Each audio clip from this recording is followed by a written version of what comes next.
Hi, welcome to True Creeps, where the stories are true and the creeps are real. We'll cover stories from grotesque gore To the possibly plausible paranormal, to horrifying history to tense and terrible true crime. and everything else that goes bump in the night. We're your hosts, Amanda. And I'm Lindsay, and we want you to join us while we creep. We cover mature topics. Listener discretion is advised.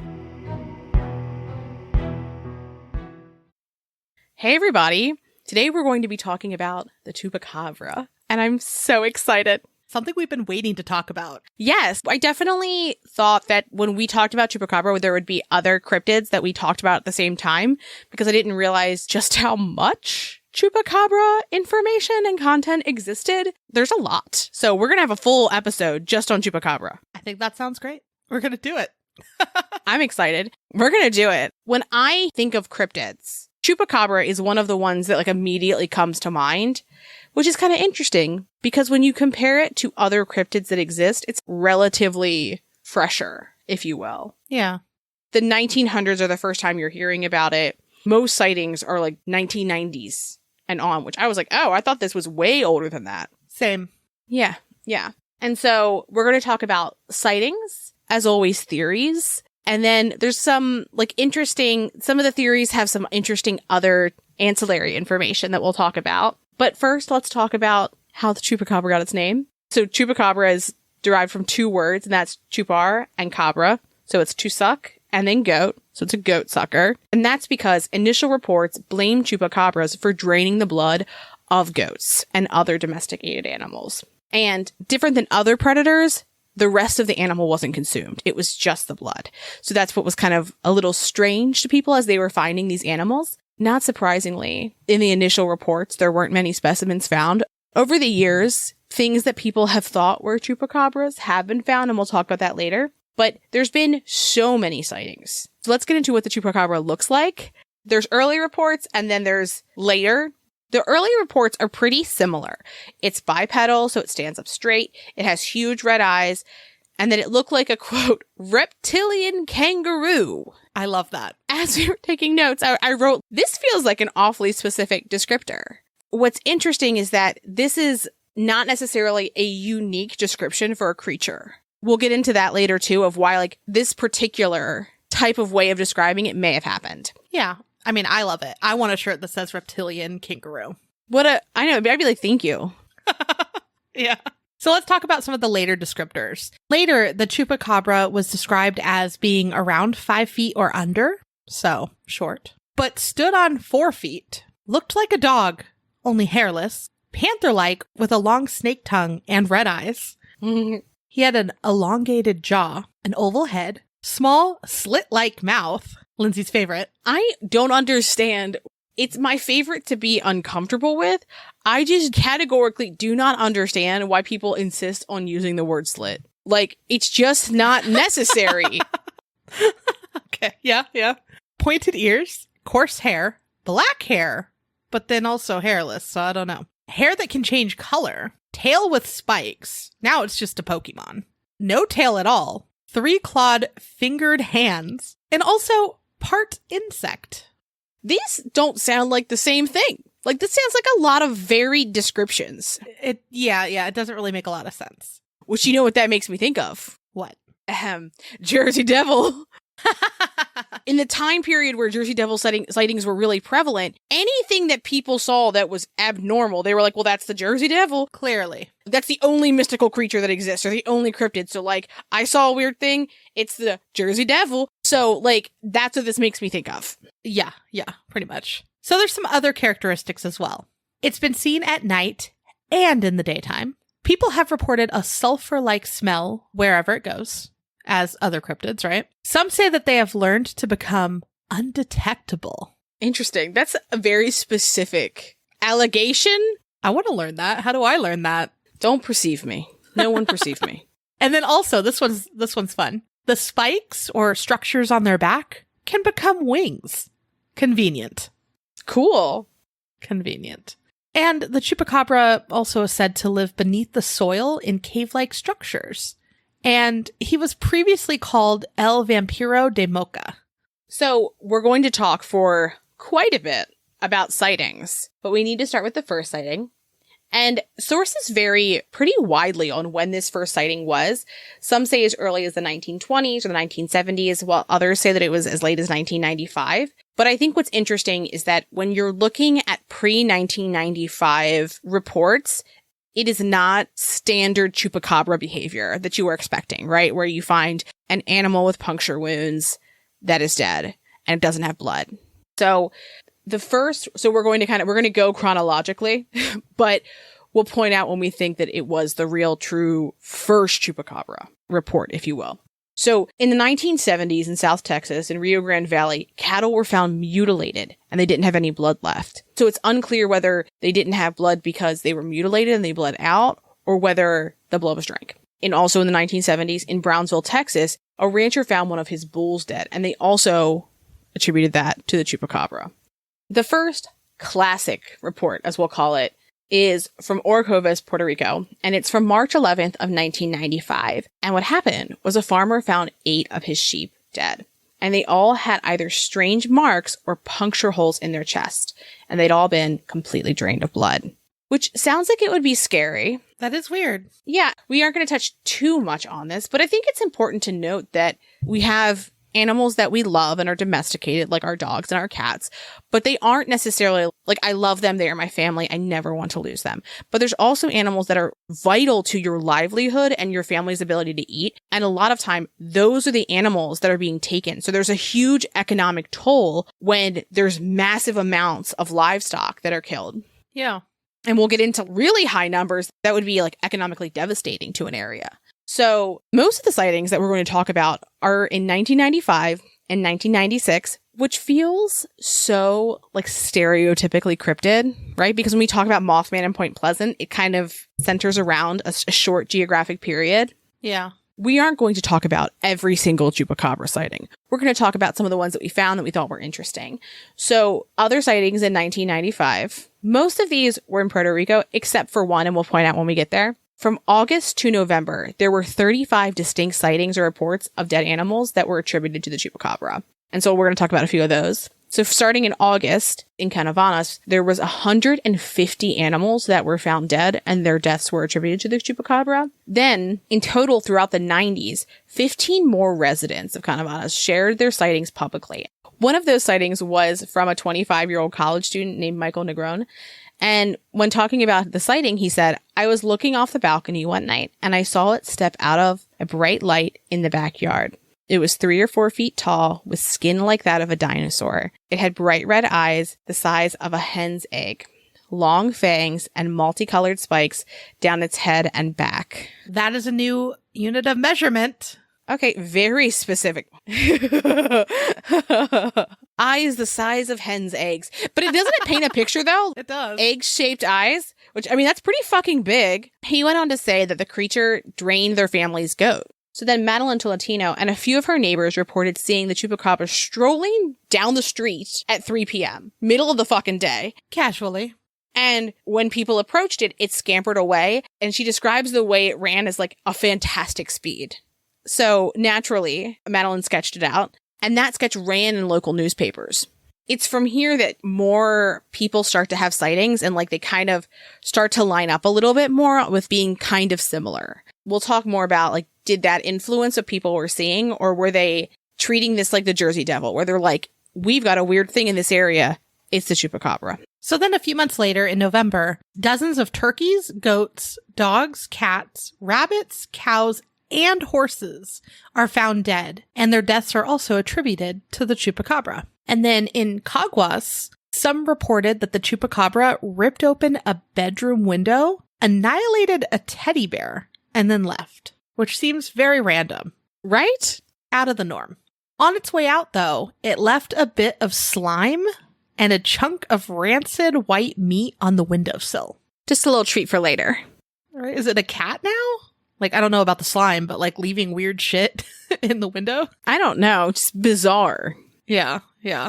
The person who saw the Chupacabra here said it had hairy arms and that its eyes were red and huge. Perhaps that of the size of a hen's egg. Perhaps. But also like hairy arms makes me like very unsettled, because if they're just saying that the arms were hairy, does that mean nothing else was hairy? I mean, everyone else is saying it's hairless, right? But then it has hairy arms. It's like, it's got gloves on. Hairy gloves. So another person reported seeing it around 7 a.m. in the morning, and then it disappeared right in front of them. A resident of Canovanas said he saw the chupacabra bite his dog after it popped out from a bush in his backyard. And the resident said, I think it belongs to the monkey family, but it isn't a monkey exactly. It ran like a monkey and was about 4 feet tall, but it didn't have a tail. Which again is the whole like other picture. Yeah, it has a tail. It doesn't have a tail. Its tail sprouts wings. It doesn't. It can do a lot of things, okay? So let's move on to December. On the 7th, chickens and cows were found dead and exsanguinated near Guanica, Puerto Rico. Then on the 14th in Naguabo, a farmer looked into his rabbit pen and found that some of his rabbits were missing and others were dead. Upon closer inspection, the farmer found holes in the neck area of the rabbits. They also found a track that had only 3 toes. And then a few days later in Puerto Rico, several animals were found dead. They had single puncture wounds, so a little different, and had been exsanguinated. Some also reported seeing that one of the animals that was found dead was a cat that had a puncture mark in its skull. So these are like wildly different. Yeah. So there's a lot of stuff happening, but is it related? Right, right. Especially, are these next few the same or just terrible fucking shit happening? Then on the 21st, around 3 a.m., near Huanica, Puerto Rico, Osvaldo Claudio Rosado, who was 44 years old, was grabbed from behind while he was washing his car. He started trying to fight off the attacker, and during the scuffle, he reports seeing a black-haired gorilla that was roughly 5 feet tall. Rosado had cuts on his abdomen that appeared to be from either claws or fingernails. So it's just like attacking everything then. Yeah, it's like anything that attacks anyone is starting to be lumped into this like chupacabra sighting situation. Yeah, and like a gorilla has hair kind of all over versus being hairless, so it's just very different. Also on the 21st in Klamath Falls, Oregon, so different place, a pregnant heifer was found dead and mutilated. Her right ear had been cut from her head. Her tongue was cut lengthwise, and all 4 of her teeth were removed. And her rectum and vagina were cut out. Like, literally, what the fuck? Right? There was no blood near any of the incisions or near the heifer at all. So that's very strange. And I don't know what the fuck would do that to this poor animal. Or why? Again, why?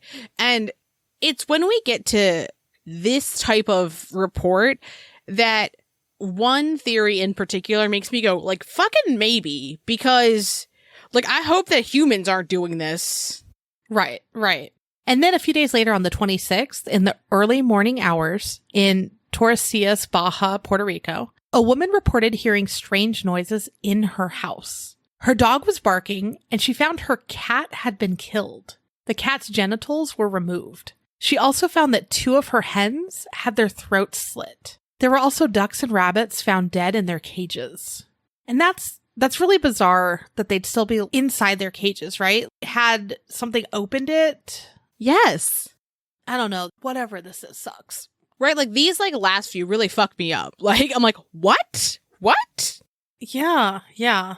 And then on that same day in San German, Puerto Rico, 11 goats were found exsanguinated. That's a lot. So, like, if it was the same creature, though, moving around to all these places, especially like the same day or in like a couple days, just seems not possible. Unless there's multiple of them. If this was a singular creature, this is a lot of traveling. Even the Blair Witch does not travel this much, right? Like, she's like going here and there, but not everywhere. And like, she has this beautiful travel journal. You know what I mean? Like, she's like going just a couple places, taking photos, having a moment. Hint, hint. But like, the chupacabra is fucking around. It's going everywhere and back and forth. It's the back and forth that gets me too, right? I don't know, it's too many. So like, are there multiples? Is it one? If there was multiples, for them to survive, wouldn't there need to be a lot of them for their species to continue on, and wouldn't we have seen them? Well, that, and then also we're saying Puerto Rico, right? And then we're going to Oregon, which are very different climates. I mean, I'm thinking obviously like these are 2 very separate types of deaths for these animals too. So I don't think that they're the exact same thing that did all of these, obviously, because they're all so different and then they look different too. Same.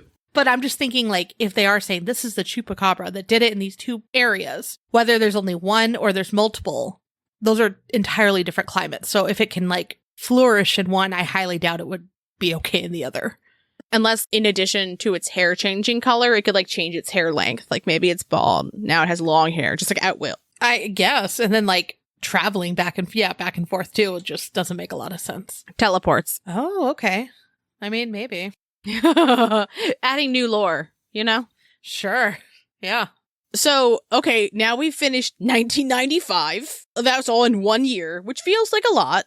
So let's move to 1996. On January 4th in Michigan, 8 one-week-old calves were found frozen and dead.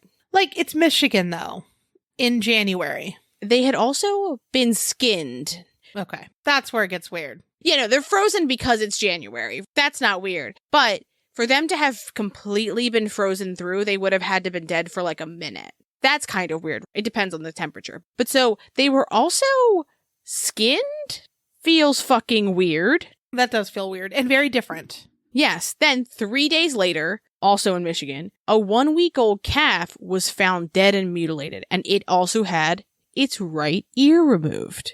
Plus, the entire skull was removed. That's very strange. Weird. So, in 1996, there was a concentration of sightings in Miami. So, we're going to pause in our 1996 coverage and talk about just the Miami sightings of that year. So, in March, 69 animals were found over 2 people's yards in Sweetwater, which is in South Miami. And there were goats, ducks, geese, chicken. That's a lot. That's a lot of animals to be strewn about 2 yards. The local police and a local zoologist were adamant that it was a large dog. But like, I've never heard of dogs being mass murderers.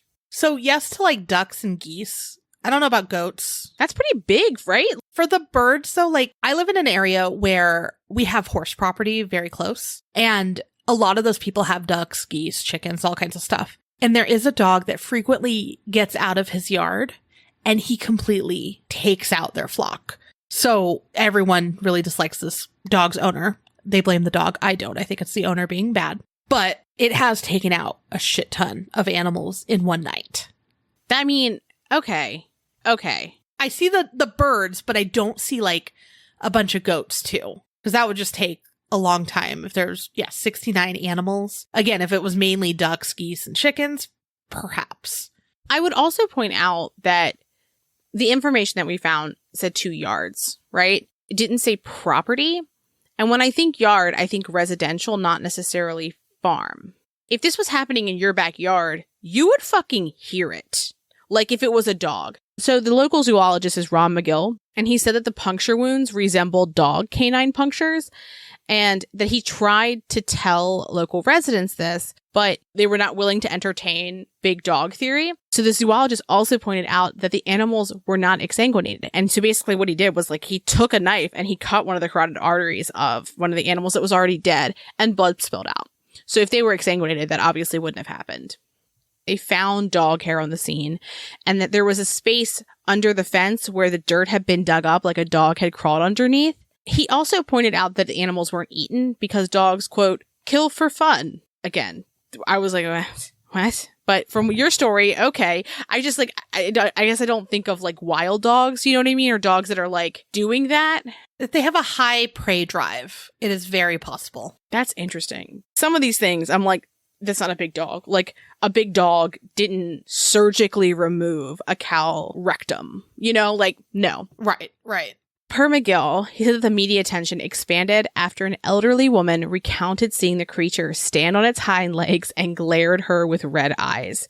She also said that it had massive arms and was hunched over when it stood. So, in the area, when another woman had said she had seen it, there began to be more and more public outcry for there to be like an official police inquest. And even the county commissioner was like, someone needs to look into the Chupacabra, which again, scary generally, but also if you're thinking of the economic loss here, like figure out what's killing these animals because something is. Right.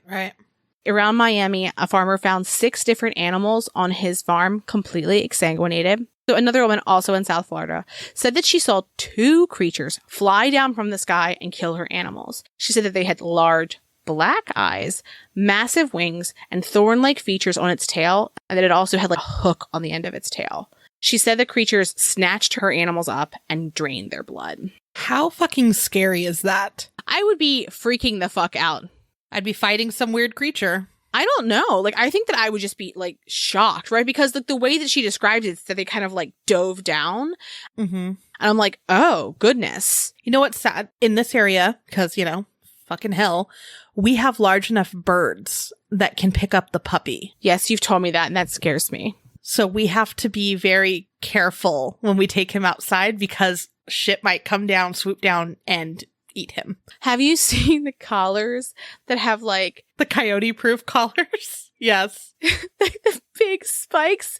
Yes. And they're like, it's basically like the same kind of things that you see people put on mailboxes so birds don't land on them. Yes. But it's in a collar. And like, I was watching a TikTok of somebody who like put their dog down and it was like looking at her like, I fucking hate this. And she's like, the birds will pick you up. And it was like a tiny little chihuahua. And I was like, yeah, I mean, like, you are a little snack. Those birds will chomp on you. And so you're welcome for your mom saving your life. Yeah. Yeah. So then in Northwest Miami, 24 chickens and 2 goats were found exsanguinated, and they each had 2 small incisions near their necks. Also in Miami, a man reported finding his chickens dead, again, inside their cage. And then in yet another instance, 46 animals were found dead within their pens. It's a lot. That's a lot. Especially for like a short amount of time, right? If they're like, oh, a week went by, but like in one night, that is a lot. Yeah. So on May 2nd, in Rio Grande Valley in South Texas, a person found their pet goat dead, and it had 3 puncture wounds. Another goat was found dead with puncture wounds as well. In Juarez, Mexico, people were seeing a creature attacking small mammals. And the creature is described as having 3 toes on hand and feet, arms that were chest level, kind of like a kangaroo, spikes or feathers along its spine. Also, it glowed. A casual glowing. Right? I'm like, okay. And then it also ran on all 4s, and it had a tube that comes from its mouth to suck the blood. Cool. Great. Nightmares. Just nightmares, yeah.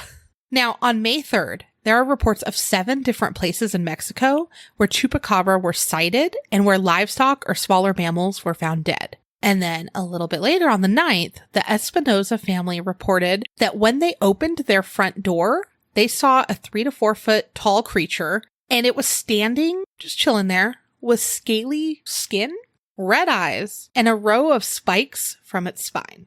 And then also, it mumbled and gestured at them. Like what? Like, you're next? I do not like that. What the fuck?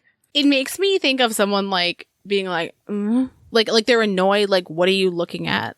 Why are you here? The mumbling and gesturing to me, I don't know why, but it seems like it is displeased with them. And the idea that they open their front door, this creature is standing there, and then it's annoyed that they are there looking at it and perceiving it. Right. Like, it put itself there. Right? I just wish that back then there was the Ring cameras. You and me fucking both. I want to know what mumbled and gestured means. That could mean so many things. Same.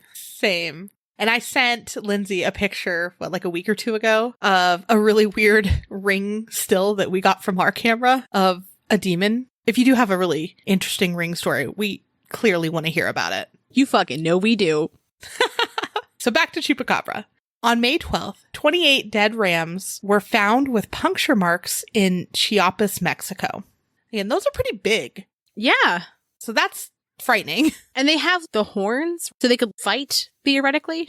Yeah, and normally, too, the one thing that I don't get is a lot of these livestock herds typically have some sort of large dog or something to guard them. Do they at night, too? Most of the time, yeah. At least, like, where we are, up north, a lot of them will have, like, an Anatolian shepherd or something like that kind of watches the herd. But weird, like, we don't see anything about dogs in this. That a dog was barking or a dog got hurt, or, I mean, I never want a dog to get hurt. But, like, anything about them. When it's, like, the large amounts are, like, it was a whole bunch of, like, small mammals. There's not a ton of those, but I feel like, for the most part, it truly is livestock. Right. So let's move on to some more recent sightings. In 2014, a couple in Radcliffe, Texas, said that they captured the Chupacabra in a cage. Brave. Love that. They cared for the creature while they verified what the creature was. But weirdly, we couldn't find any more information on these people and their weird creature. So that makes me think that, like, it is what we're going to talk about in a second. Because I feel like if I caught a mythical creature, told everyone, and then it was not that, I wouldn't be, like, publicizing how wrong I was. I'd be like, you just forget about that. That's fair. That's fair. Then in 2016, a woman told the Cochran County game warden that she had seen the Chupacabra on FM 597. Sure. Okay. When the game warden went to check it out, they found a dead coyote that had mange, which is very sad. We get those around here sometimes. Yeah.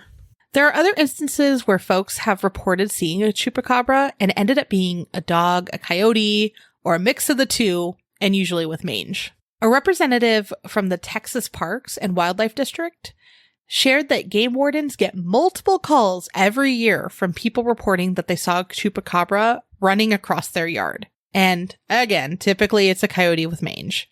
Which is sad. So sad. I just want to keep them. I know they don't want to be kept, but they're very cute. All coyotes are cute. When you look at pictures of Chupacabra, quote unquote, that are very clearly dog coyote hybrids with mange, they are still very cute. TikTok has many a video where a person's like, I captured a Chupacabra video. And it's like, no, that's an animal with mange. Like, you can look at it and see that. Like, that looks like a dog. Like a sick dog, but a dog. Right. It needs help. In 2009, Dr. Robert Bradley was asked to analyze a Chupacabra body that was found in LaGrange, Texas. Dr. Bradley is the director and curator of mammals at the Natural Science Research Laboratory at Texas Tech. He said that in his initial examination of the creature, he could discern that it was a coyote because of its teeth and its lower jaw. He still, just in case, ran tests, but it only showed that it was a coyote with mange. I think generally that at least some of the cryptids that exist in the world are animals that we haven't discovered yet, or an animal that we've discovered in a form that we have not seen it in. Yes. So to be like, well, it looked like a coyote. It's like, yes, people kept saying it looked like a coyote. Like that was agreed. So like, it's not altogether surprising that it might have a jaw structure and teeth that's similar. I think that what they were finding was coyotes with mange. But I guess my point is just, it could be that there's a similar creature. Yeah. There's tons of different things that look very similar that even scientists have a hard time of saying like, oh, that's this particular one because it's so similar to another one without doing tests and figuring stuff out. Yeah. So let's talk a little bit about mange. And the creatures that are spotted are hairless because of the mange. And because they're hairless, they dehydrate more easily, so their skin gets darker and it kind of shrinks. This also makes their snouts, teeth, and claws appear more prominent. Again, just so sad. I want to save them all. Especially because they look scary and like people are less likely to save them, you know? And like, if they are sick, they're likely in a desperate state, so they probably aren't kind either. It's just sad. It's just very sad. Yeah.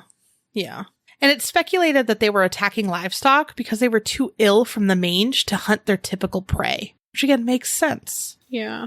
And what mange is it's a type of parasitic mite. I think almost any like furred animal can get, if I remember right. I would just point out that these dogs and or coyotes that are too ill to hunt their typical prey are likely not surgically removing cow rectums and vaginas. Yeah. And they'd be eating pieces. There's something more than one, right? Like they wouldn't just be like, I'm thirsty, right? Yeah. So I think that what's interesting is that there's Chupacabra sightings and there's Chupacabra attributed deaths. And there's, with the exception of that one person who saw like the hooked tails creatures fly down, for the most part, people are not seeing Chupacabras eating. They're seeing what has happened theoretically or the creature.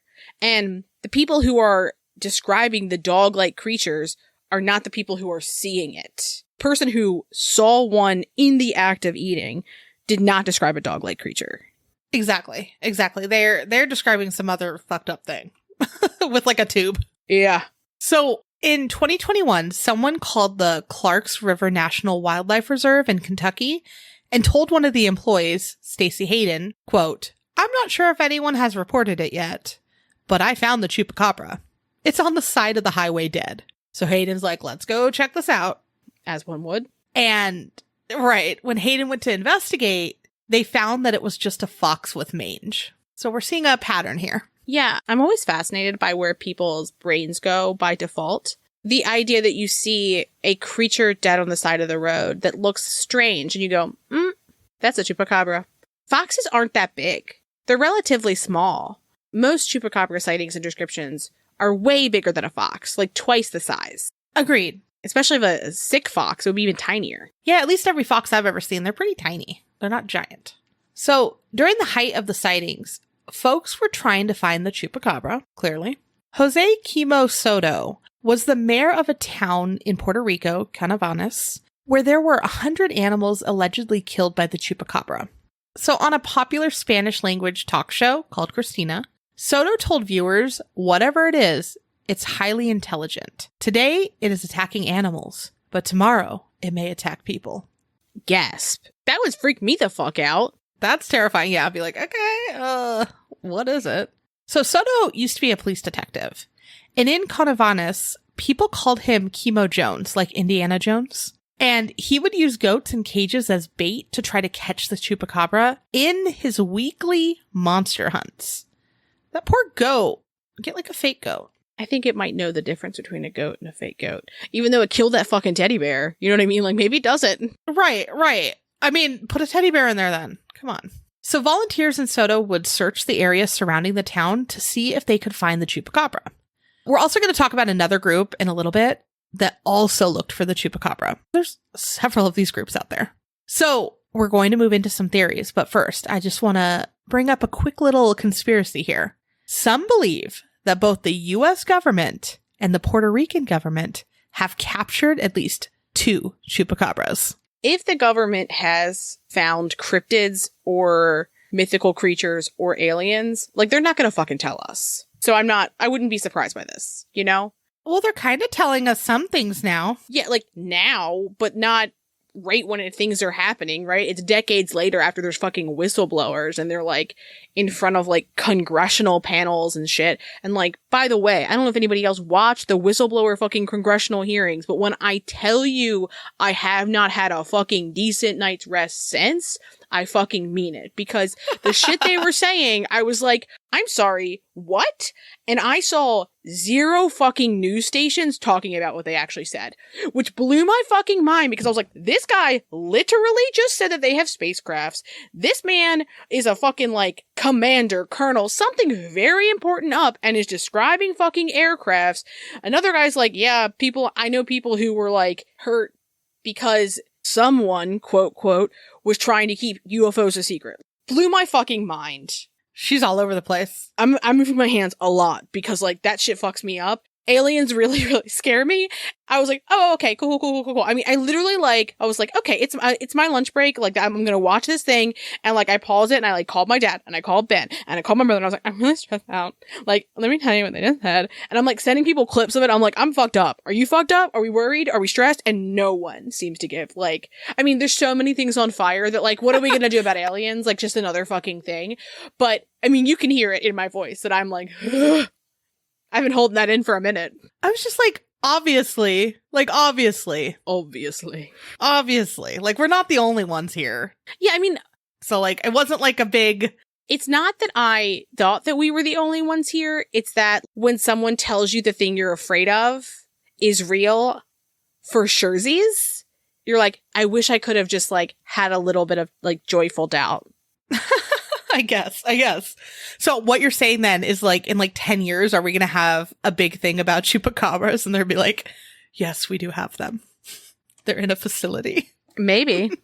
I feel like they're just a different new animal though. So like when they discover a new animal, it's normally like, there's this thing. It kind of sucks because of this, or it's cool because of this. See it on Animal Planet. I think that if this particular creature existed, like an amalgamation of characteristics that we have never seen together before, and I do think that that would not be the average, like, look, we found another type of, like, green parrot, you know? Like, it would be a little bit different. the thing that you were terrified, by the way, that exists in the world. There's a large population of them. Green parrot enthusiasts are going to be real pissed at you. They're like, that is a different fucking parrot. It is, but my point is it's not shocking and it's not going to like make people lose sleep at night in the same way that like, oh, hey, this blood-sucking creature that's been killing all the animals around you.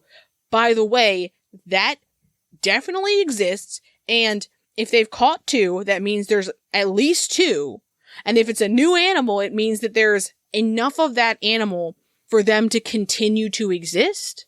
Can I just say all I was thinking about is how they're going to be like, this fucked up creature exists. Here's what it doesn't like. It doesn't like the smell of cinnamon or eucalyptus. So just, get your essential oils and make that little mist. What are you talking about? Because, all right, maybe you don't have fucked up creatures like we do. So we have snakes, right? We have scorpions. We have all kinds of shit. And every time I'm scrolling and it's like, oh, I got scorpions. All you need to do is mix these 7 essential oils with some water and some I don't know, Dawn and spray it on the outside of your home and you won't have that issue anymore. Okay. Do you not have that there? Is that not a thing there? 1, our algorithms are very different. And 2, you live in a hellscape where your dissociation time doesn't get to be cute shopping and fun stories. It's how do you stay alive? How do you fucking stay alive using things that are around you already? Found object survival story for suburban people. Yeah, I guess. But that's what I was thinking. They're going to be like, here's what it is. Or, you know what? The thing that's getting me is the fucking tube to suck the blood. That's fucking weird. See, that's what's getting you, not the fucking cow rectum vagina removal. That's what's getting you. It's the drinking tube. Well, no, they haven't seen them do that though. So they don't know what did that. That could have been a fucked up person. People are more fucked up than animals. So can I tell you, when I heard about the tube, where I went was snallygaster. Maybe that's what's hanging from its mouth is blood-sucking tubes. Not an octopus? No, blood-sucking tubes. Many of them. That's how it does so many at a time. What if they already told us about it? What if it was the alien thing? That's the 2 they have. Dude, we're gonna get into aliens in a fucking second. I'm just saying, we already know. They're here. Conspiracy. Maybe they have them. Maybe they don't. Who could know? So some believe that it's half vampire, half beast creature. Which, fucking obviously. Some believe it is literally what people say it is. I mean, okay, yeah, that's a theory. Another theory. Big fucking bats. Why not? Sure. Why not big fucking bats? But also, again, variant of an animal we've already seen. Wouldn't be the most outlandish theory. It's just a different green parrot. I mean, everybody knows that there's already a variant of a green parrot that has a tube-like mouth structure that drinks blood. It's a classic Magnansky parrot, Sure. But big fucking bat. So in December of 1995, when the reports were really just starting, a tabloid named Vaquero suggested that a giant vampire bat had gotten to Puerto Rico by stowing away on cargo ships from South America. So it's just let me travel, suck some blood. I like an origin story. I also would like to point out that Dracula lore also includes him stowing away on a ship. That is true. Also, all I'm thinking of is What We Do in the Shadows. But another theory is that the Chupacabra is an escaped military research animal. And this one I think is interesting. Many Puerto Ricans think that the Chupacabra escaped from a secret lab in the wildlife refuge named El Yunque during Hurricane Hugo in 1989. So it's I'm done here. I'm going to escape. I'm going to go kill lots of shit and then go up to Oregon, hang out, come back. Leave again, come back. Yeah. It travels a lot. Just can't figure out where home is, Right. Others believe that it is I need you to say it. Jersey Devil. And we all know he travels. I kind of like this though, right? Again, it reminds me of Jersey Devil in that people are all lumping anything that could even remotely be in this box to the Chupacabra, right? But also, does this mean that people are calling out of work Chupacabra? Well, no, because it's the Jersey Devil. So they're sorry, can't come in, Jersey Devil. And then your employer should be like, if they're following the rules, obviously. I get it. Stay safe. Stay home. But if this is a situation in Puerto Rico, they don't have the Jersey Devil. They have the Chupacabra. So can they say, like, I can't come to work right now. There's a Chupacabra. I mean, yeah. Okay, fair. Absolutely. All right. It's people's safety, Lindsay. It sounds like you're not taking it seriously. Also, I would point out, though, that what sucks is that these people are, like, on farms where it's literally where they work, and they don't get to call out Chupacabra because they are their own employer. I don't know. Someone needs to fix that system somehow. Agreed. So other theories include cult behavior, which, like, weird sacrifices of animals and cutting off various weird parts. Maybe, but we haven't found that cult yet. Well, also, like, exsanguination. Blood is used in some rituals, and animal sacrifice is used in some rituals for things. I could see some of that. Yeah, but not these specifics. Yeah. But I don't think the degree. Yes. And I would also imagine that if you were hurting animals for cult-like behavior, you wouldn't leave the animal. Like, you would just take it with you. Agreed. All right. So another theory, this one's interesting too. The U.S. government was testing on Puerto Rican people, and there's a history of this. Fucked. And, like, I mean, I could see why you would think, like, okay, did they test on a person, and this was a person, and this is what happened? Or are they testing on animals, and one of them got out, and this is what it's done? Or are they testing to see, like, what we would do if XYZ happened? I can understand why they might go there. For sure, yeah. So this one is a little different. Some think that the early witnesses were influenced by the monster in the movie Species that came out that same year. And, like, the cover is something. Yeah, like, I could see, like, in those early reports where we're talking about, like, a lizard kangaroo, it looks like a lizard kangaroo, and it has, like, talon claws. Yeah. Lizard kangaroo. Benjamin Radford, who wrote Tracking Chupacabra, spoke with Madeline Tolentino, an eyewitness we talked about at the beginning of the episode, and he asked her whether she had been influenced by the film. And Madeline told Radford that she had seen the movie a few weeks before the sighting. It's very interesting. Like, your mind can play some tricks on you. Yeah. And we've talked about that before. For sure. Yeah. If that's the monster that you've seen most recently, I could see how you might see this creature through that lens. Right. Radford thinks that later sightings are not as credible because they were described with Madeline's sketch in mind. And he also points out that the odds that she would see a creature that looks spot on from the monster in Species just weeks after seeing it would be very low. When people are talking about, okay, could this exist? Some of the things that they point out are like, okay, if this was a species where more than one creature exists, where clearly that would need to be the case for these things to be true, then there would need to be at least hundreds of them for the species to survive. And if that was the case, you would have photos, more drawings, you would find fossils, right? Like, you would find bones, you would find a lot more. Yes, correct. That we haven't found. So the most interesting and my favorite theory for what the Chupacabra is that some people think that it is either an alien or an alien's pet. I love that. Yes. I find it interesting that a lot of cryptids, when it isn't like a big version of another animal, we go alien, right? Like Loveland Frogman. People aren't like, that's an alien typically. They're like, that's a big frogman. But like this, I'm like, okay, this has a bunch of features that we do not see together typically, and a fucking weird tube mouth maybe. Okay, yes, perhaps an alien. But the reason why people think that this is an alien or an alien's pet is because there was a lot of alien and UFO activity reported in Puerto Rico during this time. And in our research, we found this like report written by a team of people who went to Puerto Rico to study the alien sightings and occurrences and Chupacabra in relation to it. It was in February of 1996, and there were 13 researchers from the US and Scotland. And again, they went there to learn more about the sightings. Joyce Murphy was the co-director of the expedition with Mark Davenport, and she wrote about their experience in a publication that they had called Beyond Boundaries.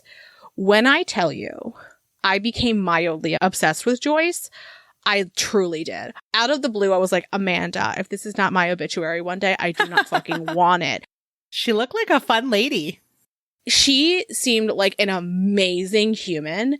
And like, if I could have found more information about her, I literally would have been like, Amanda, we're doing an episode on Joyce. She is so fucking cool. So she was born like, I want to believe in like the 1930s. And she had a family, a professional career. She also went alien hunting in the world to learn about aliens. She did this like more than once. And she had this publication that she was a part of. And I was like, fucking wow. I mean, just Joyce. Amazing. Our idol. But anyway, look, she is my idol now. So when they got to Puerto Rico, a UFO researcher and publisher of Evidence OVNI, Jorge Martin, along with his co-publisher, Marlene Martin, briefed the group their first night. And basically on like what was going on and what people had seen. On the second night, they met with people from Cabo Rojo. And they also scheduled interviews that evening with people who had had sightings, who they were seeing then, or were going to see later during their trip. When I was telling you, I'm reading this and I'm getting fucking chills. Like, I was like, ugh. So one of the first interviews they did was with a family that had had several encounters with, quote, various beings. I'm already unnerved.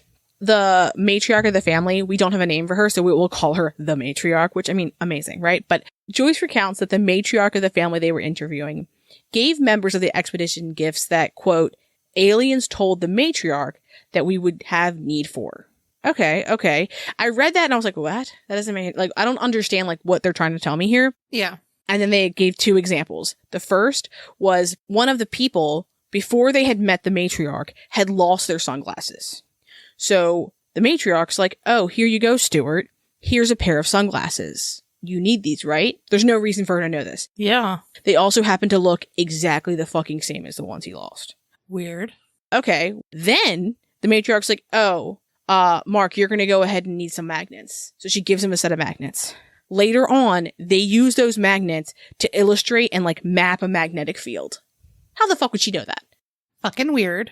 Fucking weird, right? I mean, like, So then a person who Joyce describes as well-educated and credible, who was a resident of Laguna Cartagena, told the group about UFO events that had recently occurred near the lake. So there were reports of an aircraft descending and ascending from the water, and locals believed that there was an underwater opening to a tunnel that ran diagonally across Puerto Rico. One member of the expedition, Anne, searched the lake by swimming and snorkeling, and she found that there was an area that wasn't covered by silt on the bottom, which was pretty fucking weird, and that it was covered by lilies. So it was obstructed, like you couldn't see it if you were looking down.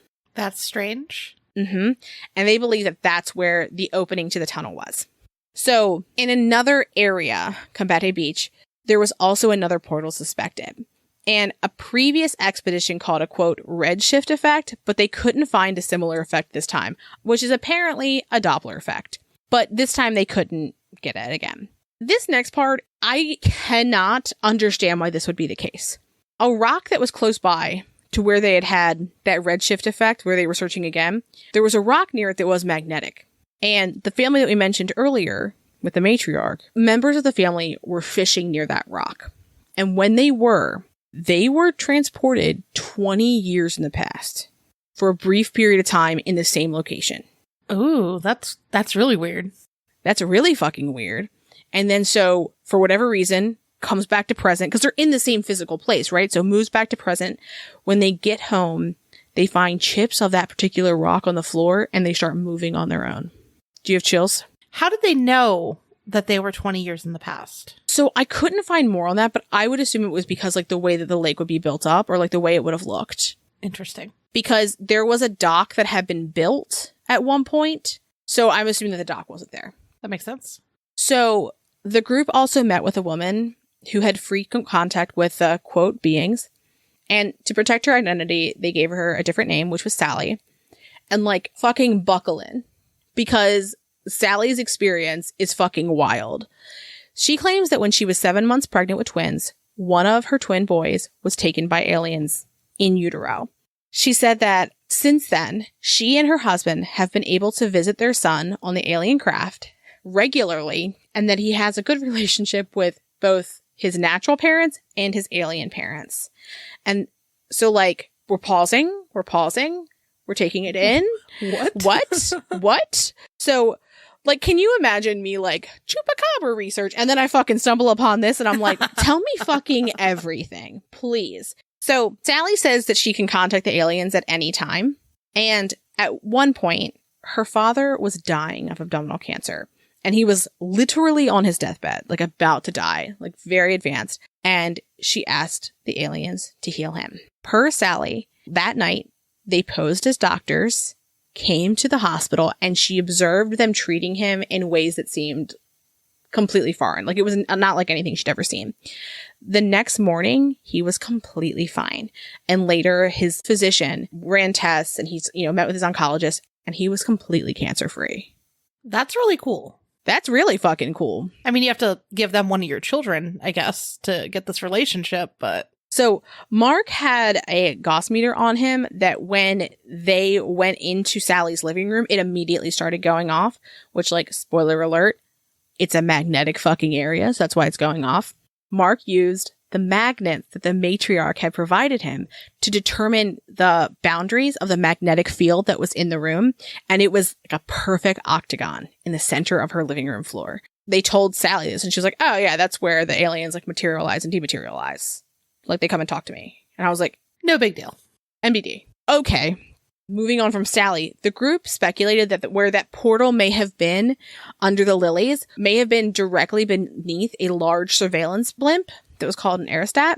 And there tended to be more sightings and experiences with aliens closer to the blimp. And they did an overnight watch on a hillside where there had been an abundance of UFO sightings, but they didn't see anything. So, like, there's a lot of fucking alien activity, right? And the reason why they came was because there was just so much. So when you're thinking of this, okay, I can definitely see what people will be like, perhaps chupacabras are aliens. Alien pet. Or alien pets, one of the two. And so it's not surprising that if this is a theory that's going around, this expedition would want to talk to people about the chupacabras as well.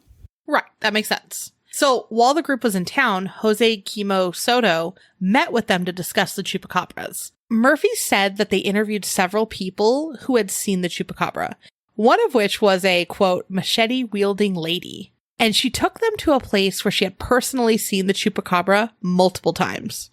Perhaps it's home. Mm-hmm. They found hair that was relatively coarse, and it still had skin attached. They also found unusually shaped excrement. Samples of both were taken for testing. And at the conclusion of their expedition, the group planned to return with more sophisticated equipment to explore the multi-dimensional portals. Excellent plan. No big deal. Excellent plan. They also planned on trapping the chupacabra without hurting it so that they could observe and study him.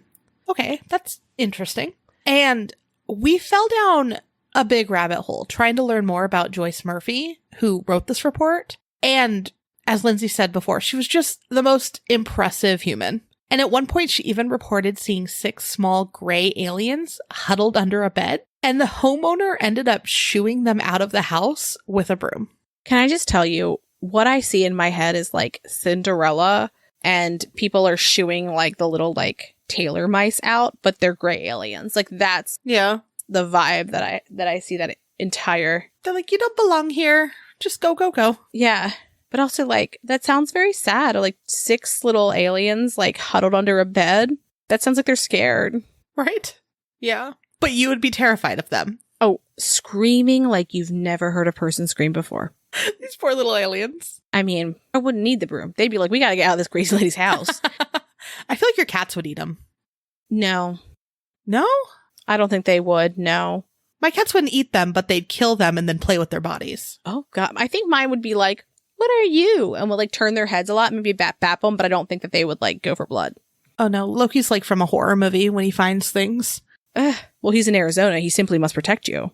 Yeah, he is. So, unfortunately, we couldn't find any text of any of the other Beyond Boundary publications. So we couldn't find the results of the samples that they collected. And I wonder if there's a reason for that. I would say part of the reason is that it was an extremely obscure publication. But also, who knows what it had in it? And so I don't know if I've ever talked about this on the podcast, but one of my dad's professions is that he sells like rare collectible books. And my dad is also like a sci-fi guy, right? So like this would have piqued his interest in this time period, right? And so I was like, have you ever heard of this publication? And he was like, no, let me do some research. And like, then he like went looking for it and he's like, you really can't find it in a lot of places. Cause like when I was looking too, like I could see it like 3 places, but you could never find all of the editions of it. Right. And I was like, And that was one of the reasons why I went looking for Joyce, because I was like, maybe we could reach out to her. Because in one place I saw an email and I was about to lose my fucking mind and be like, oh my God, I'm going to email Joyce. Because I'm like fangirling over her. And then I was like, oh. And then I was like, well, she would be older. So then I like looked for her obituary to see if it existed. And like a beautifully written obituary. Right. So sad. How cool would it have been to actually like email back and forth with her? Just pick her brain for a minute. Oh my God. Well, like there exists on the internet email conversations between her and other people talking.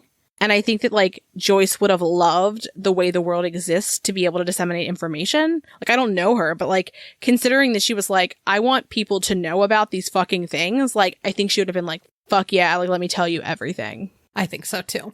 So back to this. A Princeton.edu subsite said that they tested a sample that was collected from an instance where a police officer shot a possible chupacabra. And they said it was not a match for any, quote, earthly organism. You know, I don't like it. Her face is just like, this is horrible. So as part of our research, we watched the Chupa movie on Netflix, which is about a chupacabra. We made it about 3 minutes in before I was like, and I think I made Ben pause. I was like, tell me how many minutes we're in. He was like, 3. I think I've talked about this before, that I can't watch animal movies, like lighthearted animal movies or sad animal movies. I am mentally unwell when this happens. Like I can't watch Homeward Bound. When I say I cry, I mean like I hyperventilate and I'm like shaking crying. Well, that was fucked up. That's why all of us are fucked up, is that's the type of movies we were told to watch as children. Yes. Marley and Me? Oh my God, absolutely fucking not. The movie Hachi, have you ever seen that? I refuse. No, I know the story of Hachi. No. It's so sweet. It's so kind. Oh my God. The way that I cried. DoesTheDogDie.com is what I have to check. Yeah, but they're not going to tell you if the chupacabra dies because the chupacabra is very cute in this. DoesTheChupacabra.com. Well, they do animal deaths in general. Oh, this is not an ad for DoesTheDogDie.com, but if they are listening and want to be our advertisers, they could, because we do talk about you a lot. We do. But also, it is a children's movie, so like typically in children's movies, it's not. But yeah, like, is this film? No. Is it worth watching simply for the CGI chupacabra? I think yes. It's very cute. It's a movie to like watch while you're on your phone. You want something in the background where you don't have to necessarily be like tuned in for like the symbolism, you know? Very cute. But I was like, this is the chupacabra content I will absorb. I would like to watch a cute version of it. It is in there, but no one's voted on it yet. Oh. Well, see, what's hard is that there are farm animals, because that makes sense, but you don't see it. Well, yeah, they ask, like, are animals abused? Does the dog die? Does an animal die? Like, there's many different things. Well, I mean, like, there is an American who shockingly is awful in it. And you're like, I was like, I might join this movie and punch him in the throat. That's fair. He deserves it. The creature is the cutest little thing. It looks like a... Oh my gosh.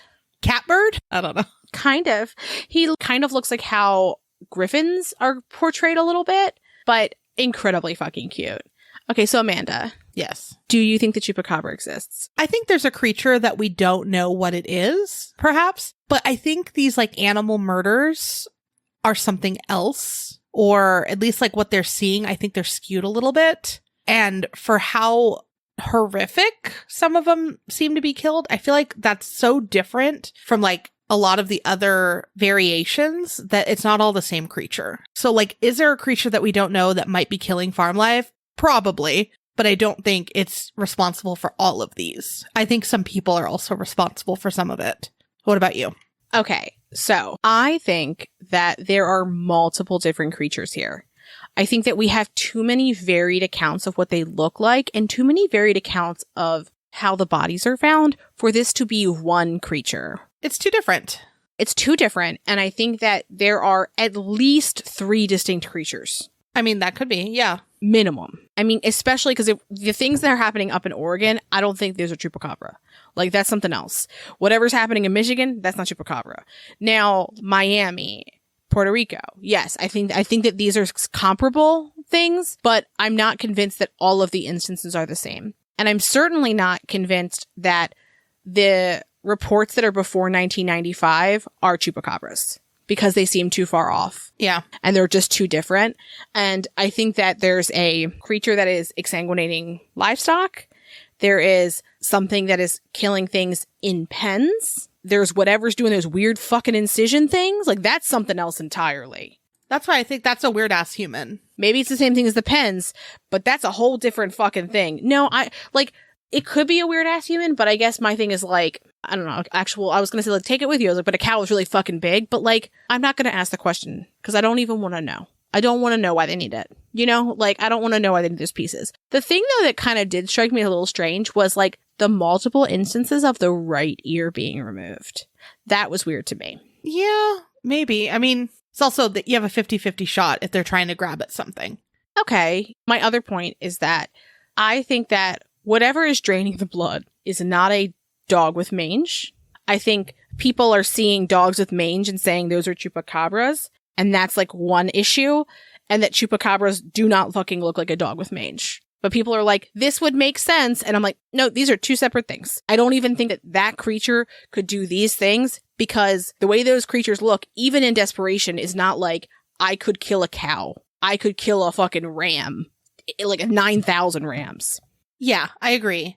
And then also just going back to like all of the animals, right? Where they're saying they were drained of blood. Just because I don't trust people very much, I wonder if that is true.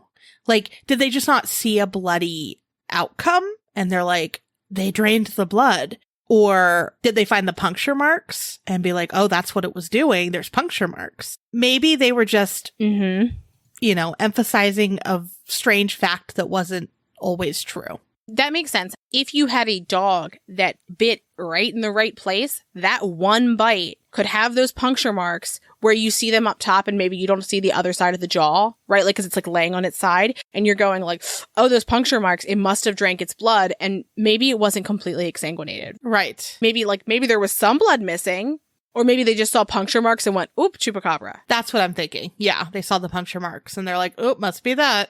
Yeah, which feels fair, right? If you're seeing this incredible amount of dead animals, like, I don't think I would want to think this is an ordinary thing that could happen. I think that I would go to the fantastic as well. Well, just because you don't want it to be like something that's going to happen over and over again. You want it to be like a one-off crazy, fantastic thing. I think so. That would be a common thing people could get to. It wouldn't be surprising. But as always, we want to know what you think. We're out of spooky season, but we're always spooky. But we are in our final month for 2023. So we have just a few episodes left for this year. And then we won't have any episodes for December, but we'll see you in 2024. But we're not done yet. Few more. And we just announced who won our contest. So we'll be speaking with you soon. Yeah, if we haven't already. Right, by the time this comes out. But anyways, congratulations to whoever won. We don't know yet. We're still in the past. Congratulations, giveaway winner. Perfect. Well, with that, have a great weekend. Thanks for creeping with us. Thanks for listening, and as always, a special thank you to our patrons who support us via Patreon. Please see the link in our show notes to learn more about how you, yes you, can begin to haunt the dump, guard vortexes, or even become a scorching Sasquatch. Ooh. Also in our show notes, you can find the link to our website, more information on our sources, our social media handles, and our merch store. We'd love for you to keep creeping with us. So if you like this episode, please subscribe, rate, review, and share the show with your fellow creeps and or ghosts. I beg of you.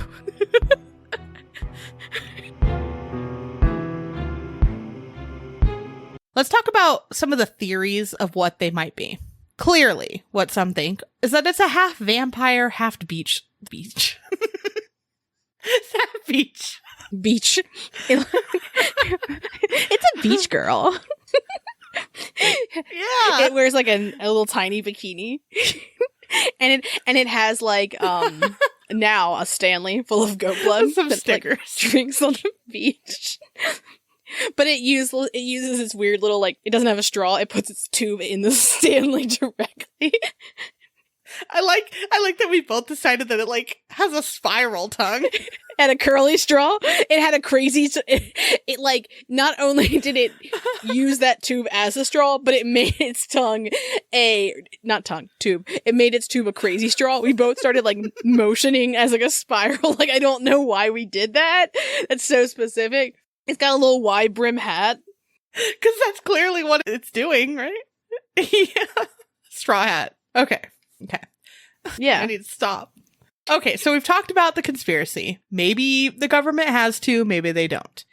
Let's get into some theories. Some believe that it's a half... I can't, because all I'm thinking of is a spiral. You almost said it again, didn't you? Now you're thinking... I'm thinking of the whole image. You know what I mean? Like... It's just a different green parrot.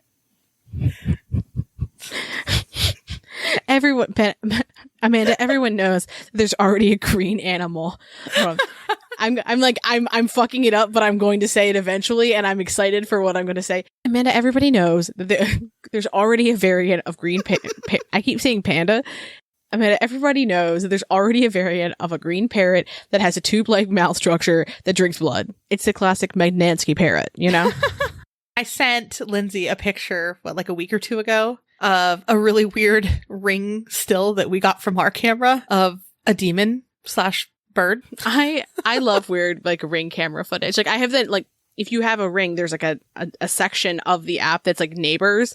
Yes. People were like, I saw someone on my porch. And I'm like, well, let's find out who they are. Like, I am fucking like on that. I'm like, okay. It's like, I creep myself out because it's like creepers locally. Yes, or people like trying to open doors at like 4 a.m. No, this one, my husband woke up early for I think a call or something. And when I woke up, he's like, I've been waiting for you to wake up so we could look at this together. And I was like, what?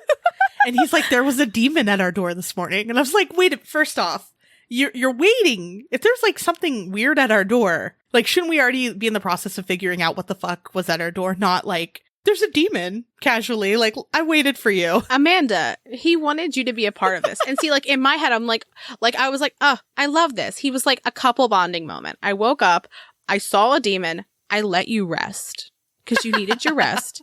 And now I've just been waiting, I've just been staring at you while you were sleeping, willing you to wake the fuck up because there's a demon and we need to face this together. Yeah.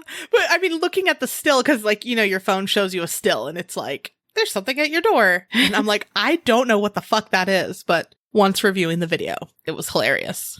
One of the most interesting ring footage things that I've seen locally is that a person was like parked in someone's driveway, like backed in, like it was their home, like opened the trunk of their car, casually walked up, and then just started putting like the furniture on their porch in their car in broad daylight. Oh my gosh.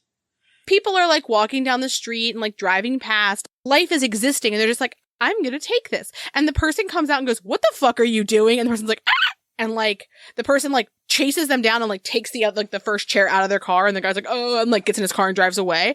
And I'm like, can you imagine just like the audacity you would have to in broad daylight park in front of someone's house and just be like, I'm going to take this. You obviously can't see the ring itself in the video, but from where, like, the vantage point of it, it doesn't look like it was hidden. It's, like, right there. Yeah, most of them are. I think that's the point. Not only do they do all that, but they also could see the ring camera, and they were like, don't care. They're like, I just really like these chairs. Yeah, like, you can see my license plate, you can see my face, you can see all of it, but no worries. This chair was worth it. Okay. Okay. Yeah. Hilarious. We get a few of those here and there, or, like, people going to the wrong house because they're, like, trashed. And trying to get in and being like, oh gosh, yeah. Oh, sorry. And then they like stumble away and the people are like, oh my God, they tried to break in. I mean, that would scare me though. Like, I think I would freak the fuck out. Oh yeah, for sure. And it could definitely be like a act too, just so they don't get caught. But anyways. I would assume that. Yeah. Well, back to Chupacabra from Ring, which if you do have a really interesting Ring story, we clearly want to hear about it. You fucking know we do. Oh shit. Oh, yeah, I already did this. I was like, it's right there. It was on another line. I'm sorry. Okay, that scream was Hallie, but she's fine. They don't know why she screamed, but she screamed. She had feelings.